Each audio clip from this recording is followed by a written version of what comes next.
Vitamin B 12 हमारे जिस्म की नशोनुमा के लिए बहुत ज़रूरी है। ये हमारी सेहत के लिए इंतहाई अहम विटामिन है।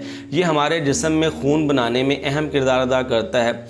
ये सुर्ख खुलियात को बनाता है। अगर आपके जिस्म में विटामिन बी 12 की कमी है तो आपको थकावट महसूस होगी, आप थके थके रहेंगे, जिस्म में कमज़ोरी महसूस होती है, जिस्म नडाल महसूस होता है। और अक्सर जो यकदम से सर के बाल गिरना शुरू हो जाते हैं, आपकी खुराक भी अच्छी है, आप बालों को शैम्पू भी कर रहे हैं, तेल भी लगा रहे हैं, लेकिन उसके बावजूद बाल यकदम से गिरना शुरू हो गए हैं, तो ये विटामिन बी 12 की कमी की वजह से होता है। इसके अलावा आपका अचानक से अगर वज़न कम हो गया बगैर किसी वजह के, तो ये भी विटामिन बी 12 की कमी की वजह से हो सकता है। इसके अलावा विटामिन बी 12 की कमी की वजह से हमारा जो नर्वस सिस्टम है वो बहुत ज़्यादा डिस्टर्ब होता है। आपको चीज़ें भूलना शुरू हो जाती हैं, आपकी याददाश्त कमज़ोर हो जाती है, आपका हाफ़ज़ा कमज़ोर हो जाता है। और अगर आपको सर में लगातार दर्द रहता है तो ये भी विटामिन बी 12 की कमी की वजह से हो सकता है। अगर आपके जिस्म में विटामिन बी 12 की डेफिशिएंसी है तो आपको ये तमाम अलामात हो सकती हैं। अगर आप विटामिन बी 12 की कमी को पूरा करना चाहते हैं तो आप आसानी से कर सकते हैं। किस तरह पूरा करना है, इससे पहले मेरी आपसे गुजारिश है कि मेरे यूट्यूब चैनल का लिंक इस वीडियो के डिस्क्रिप्शन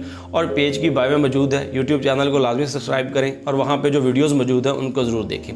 देखिए, हमें जितनी भी चीज़ें जो एनिमल से मिलती हैं इनमें विटामिन बी 12 वाफिर मिकदार में पाया जाता है। जैसा कि दूध है, आप दूध का इस्तेमाल कर सकते हैं, दही का इस्तेमाल कर सकते हैं, बहुत ज़्यादा फ़ायदेमंद है, विटामिन बी 12 की कमी को पूरा करता है। इसके अलावा आप गोश्त का इस्तेमाल कर सकते हैं, कलेजी का इस्तेमाल कर सकते हैं, मछली का इस्तेमाल कर सकते हैं। इन तमाम ग़िज़ाओं में विटामिन बी 12 वाफिर मिकदार में पाया जाता है और नेचुरली इनके इस्तेमाल से आप विटामिन बी 12 की कमी को पूरा कर सकते हैं। इनमें से किसी भी एक चीज़ को आप अपनी रोज़मर्रा के रूटीन में इस्तेमाल कर सकते हैं और आप विटामिन बी 12 की कमी को पूरा कर सकते हैं। बजाय इसके कि आप आर्टिफिशियल तरीके से विटामिन बी 12 हासिल करें, उससे बेहतर आप नेचुरल तरीके से हासिल करें जिसका किसी किस्म का कोई नुकसान नहीं है।